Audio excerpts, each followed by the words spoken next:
estamos aquí de vuelta, continuamos en Es la Mañana de Guadalajara y ahora nos vamos a ir un poquito, vamos a ir a recorrer un poquito la historia de Guadalajara como hacemos cada lunes a partir de la 1:08 y como no, como siempre, de la mano de uno de los que más sabe de historia aquí en esta casa, de Esteban Provencio. Esteban, muy buenas.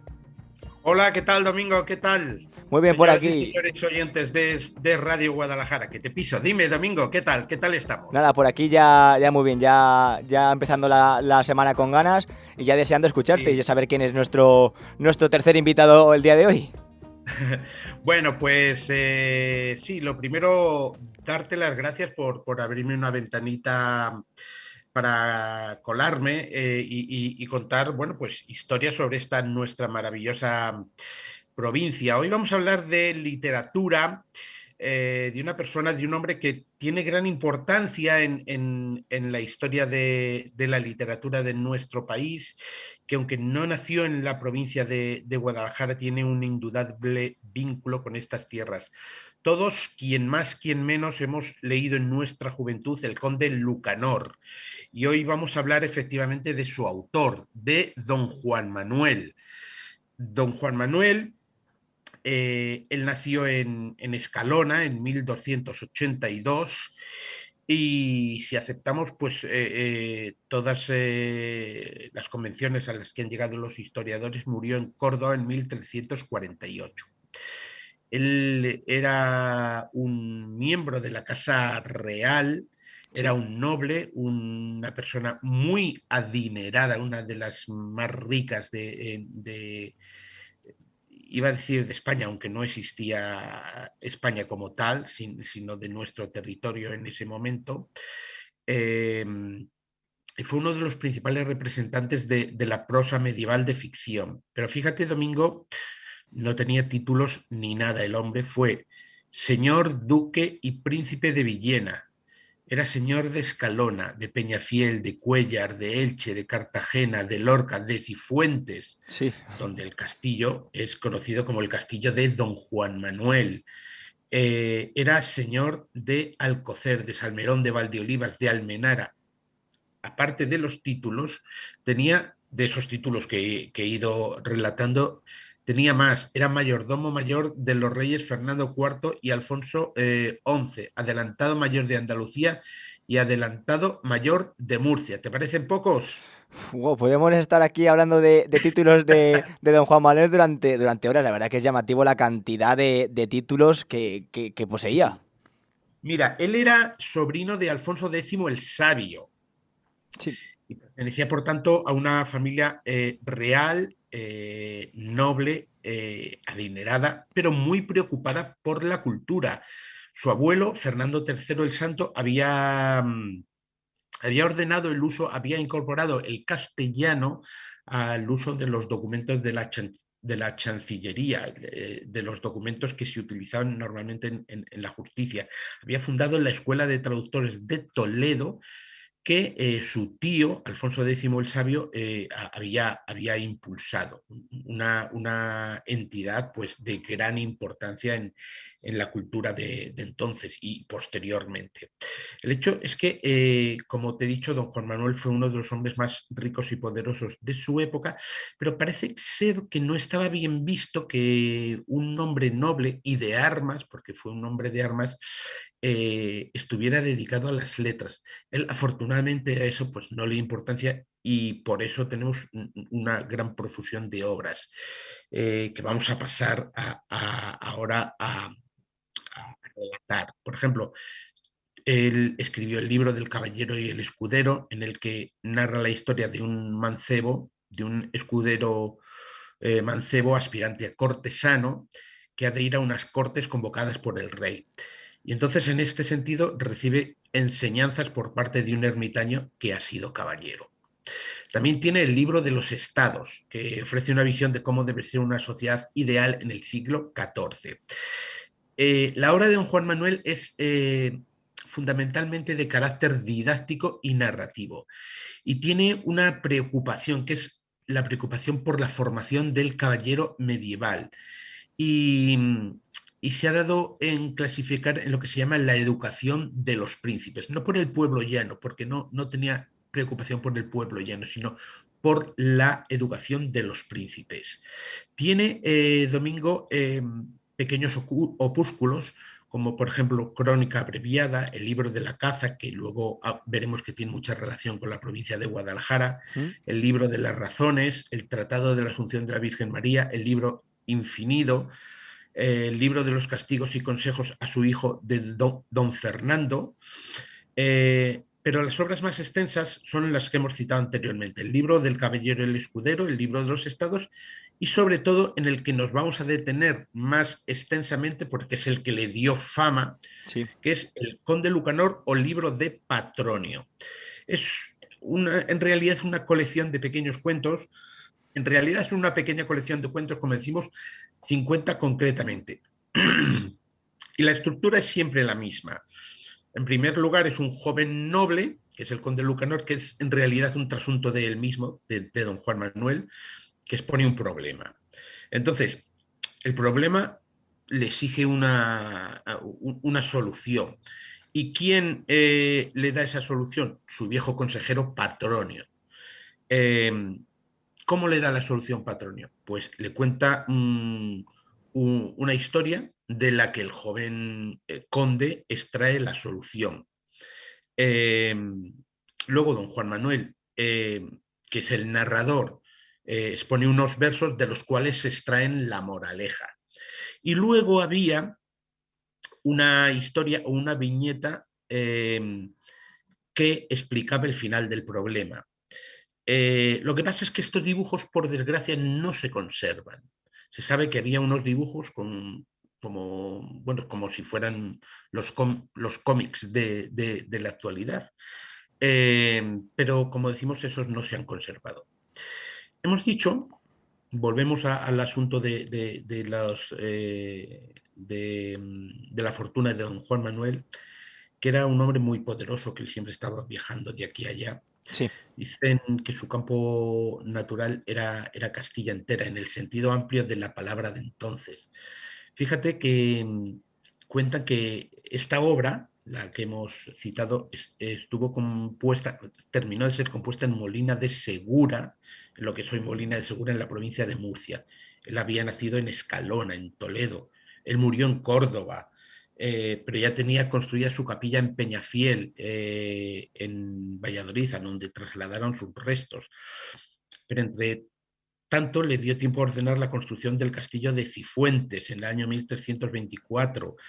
Bueno, estaba moviéndose continuamente, ¿no? Sí, porque como estamos comprobando, tenía esa unión como decimos, esa unión con nuestra provincia, pero también con casi cualquier provincia de lo que es ahora España.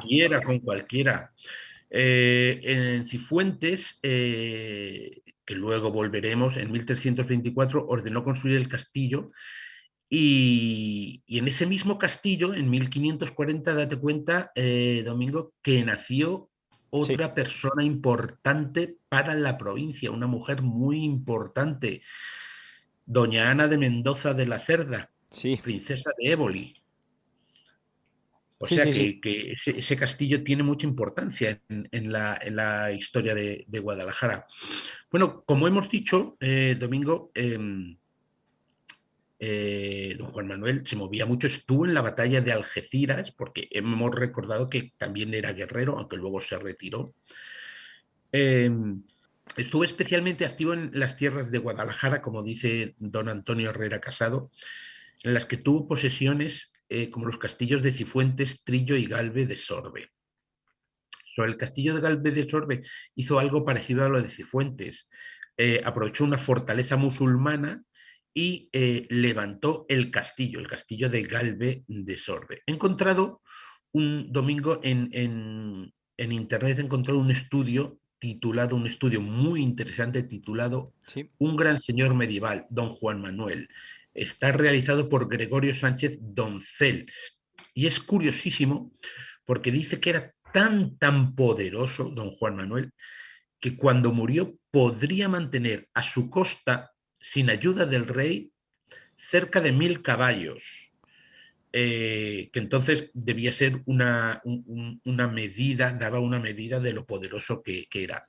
Mantener cerca de 1000 caballos sin ayuda de nadie daba una medida de lo poderoso que era. y podía ir, dice, del reino de Navarra hasta el de Granada, durmiendo cada noche en villa propia cercada o en castillo propio. ¿Tú te acuerdas Wow. de eso que se decía que podía atravesar una ardilla desde el norte hasta el sur de España sin pisar un árbol? Sin Pues pisar. casi Sí. era lo mismo que podía hacer, pero durmiendo en castillo propio. O sea, Sí. ya tenía dinero este hombre. Mira, en tierras seguntinas, entonces no existía la provincia, sino existía la demarcación, era el obispado de Sigüenza, pero coincidía prácticamente con la provincia de Guadalajara de hoy en día, ¿no? Poseía, no por herencia, sino por compra, poseía Alcocer, Azañón, Cifuentes, Galve, Ita, Palazuelos, Almerón, Trillo, Val San García y Viana. Y, y el documento cuenta cómo fue adquiriendo todas esas villas don Juan Manuel. Dice que el grueso de las posesiones que tuvo en tierras seguntinas fueron adquiridas por él mediante compra que efectuó a Doña Blanca, que fue abadesa de las huelgas de Burgos hasta su muerte en 1321. Y es curiosísimo porque muestra cómo eh, las diferentes personalidades pues se cambiaban o se compraban diferentes comarcas o diferentes pueblos o diferentes regiones. Y la historia comienza así es un poco enrevesada. Dice que Alfonso X hizo donación de la villa de Alcocer con Viana, Zañón, Valdeolivas y otros lugares, junto con los de Cifuentes y Palazuelos, que segregó de la jurisdicción realenga de Atienza a doña Mayor Guillén de Guzmán, hermana de don Pedro de Guzmán, adelantado mayor de Castilla. Bien, de esta dama tuvo el rey, antes de que contrajesen matrimonio con doña Violante, una hija, doña Beatriz, ¿Mm? esposa que fue de Alfonso III de Portugal. Esta otorgó a Alcocer el fuero de Huete. De doña Beatriz pasó el señorío a su hija doña Blanca, que fue abadesa de las Huelgas. Bien, según la crónica de Alfonso XI, esta dama, doña Blanca, abadesa de las Huelgas, determinó vender todas estas posesiones a don Juan Manuel, nuestro protagonista de hoy, por el año 1311, pero se las vendió bajo ciertas condiciones que don Juan Manuel no pudo cumplir en el plazo fijado. Doña Blanca, en consecuencia, consideró el contrato anulado y determinó efectuar una nueva venta de tales posesiones a favor del infante don Pedro. Indignado, don Juan Manuel por esta contrariedad se sintió tan herido que llegó a desnaturalizarse de Castilla y promovió sangrientas algaradas en Huete, que ahora pertenece a Cuenca, Guadalajara e Ita. Fue como su venganza, ¿no? Tras no poder, tras ser Fue su abandonado. venganza. Eso es. Yo te vendo, es que ahora compra un piso, no, antes no se compraba un piso, Claro, antes se claro. compraba una villa, sus tierras, sus posesiones. Por eso podía ir, como decíamos, de Navarra a Granada, durmiendo en sus posesiones. Sí, sí, por Y eso. Fuente fue adquirida por don Juan Manuel en 1317 y 3 días después, no sé qué tal vamos de tiempo, Domingo. Bien, bien, todavía tenemos unos minutillos por delante. Vale. 3 días después confirmaron en Palencia a la villa Cifontina todos los fueros y privilegios de los que gozaba. Con el fin de atraer a su recién adquirida villa nuevos pobladores, también en ese mismo año anunciaba la exención de pechos y tributos por tiempo de 10 años a cuantos acudieran a vivir en ella. Luego comenzó la construcción del castillo en 1324 y en Cifuentes se encontraba en 1329, como dice el autor de este estudio, eh, como aparece en el documento de confirmación de los fueros otorgados. Cerca anduvo al año siguiente de 1330, pues en la villa de Pozancos, próximo a Sigüenza, daba fin a su libro de los estados el 22 de mayo. Pero este hombre, don Juan Manuel, poseía algo y dice, pues ya que tengo, pues me voy, es como dice, ya tengo este apartamento, voy a comprar el de al lado. Sí.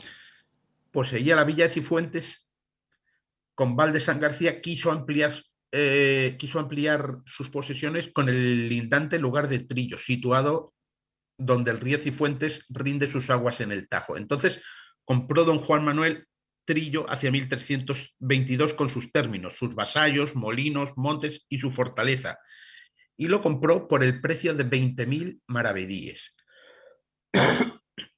Entonces, todo esto lo va ampliando, tiene dinero, lo va ampliando, pero fíjate que compra el término con sus vasallos, todavía estamos en la edad en la que estamos, Sí. con sus molinos, sus montes y su fortaleza. Los molinos eran riqueza, los montes eran riqueza por su caza, era muy aficionado a la caza y sobre todo con sus vasallos. Otra historia, dice Gregorio Sánchez Doncel, que es el autor de este interesantísimo estudio, dice que en el libro de la caza de don Juan Manuel, concretamente en el capítulo 12, lo dedica a describir la geografía de la caza por las distintas tierras castellanas y alaba mucho las tierras de Guadalajara. Habla de los arroyos Cañamares, Bornova y Cogolludo, que son los que discurren por nuestra geografía, del río Fenares, que luego esa F se convierte en H y es el río Henares, Sí. de Riva de Santiuste o de Valfermoso. Es interesantísimo, Domingo, este estudio, si lo quieren leer entero, vuelvo a repetir, Un gran señor medieval, don Juan Manuel, por Gregorio Sánchez Doncel. Y hay muchas, muchas más historias de la vinculación de don Juan Manuel con nuestra provincia. Pero yo, sinceramente, creo que lo mejor que se puede hacer con él, con don Juan Manuel, es, sinceramente, es leer sus obras, comenzando por ese Conde Lucanor o por otras porque son auténticas joyas de la literatura, de nuestra literatura, Domingo. Luego está pues esa vinculación con nuestra provincia que no deja de ser curiosa y hay datos y muchos más datos, pero lo mejor es pensar que estuvo por aquí, por nuestra provincia, que algunas de esas obras las finalizó o las comenzó o las escribió, pero que ahí están y están para ser leídas, ¿no crees, Domingo? Eso es, sin duda, como dices, lo mejor es que nuestros oyentes decidan leerse sus muchas obras que hizo don Juan Manuel. Si te parece, repasamos algunas de ellas para que a nuestros Sí, oyentes les quede claro. por supuesto, el primero, el más famoso, es el Conde Lucanor o libro de Patronio, que es un libro de unos 50 cuentos, son de carácter moral, de carácter didáctico. Sí. Luego tiene un grupo de opúsculos, crónica abreviada, libro de la caza, que es donde mencionan muchos lugares de Guadalajara. Está el libro de las tres razones, Tratado de la Asunción de la Virgen María, o libro Infinido, libro de los castigos y consejos a su hijo don Fernando.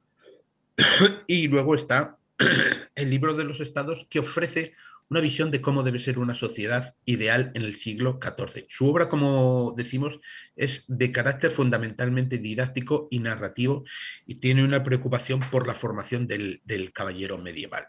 Pero como decimos, sobre todo es la que nos han obligado, Sí. y yo creo que bien hecho a leer a todos, es el conde Lucanor. en el instituto, en la escuela, es el Conde Lucanor o Sí. libro de Patronio. Desde luego que sí, que es el más conocido. Estos han sido algunos de las muchas obras que tenía don Juan Manuel. Esteban Provencio, nos hemos quedado ya sin tiempo. Está claro que este pequeño repaso que hemos hecho de la vida de don Juan Manuel se ve solo con la importancia que tiene, que le hemos hecho nosotros, pero le puede hacer cualquier provincia de nuestro país puede hablar del Conde Lucanor por la gran repercusión que ha tenido en todo lo que es ahora España. Por supuesto, por supuesto. Dijimos que amplió su campo de acción era toda Castilla.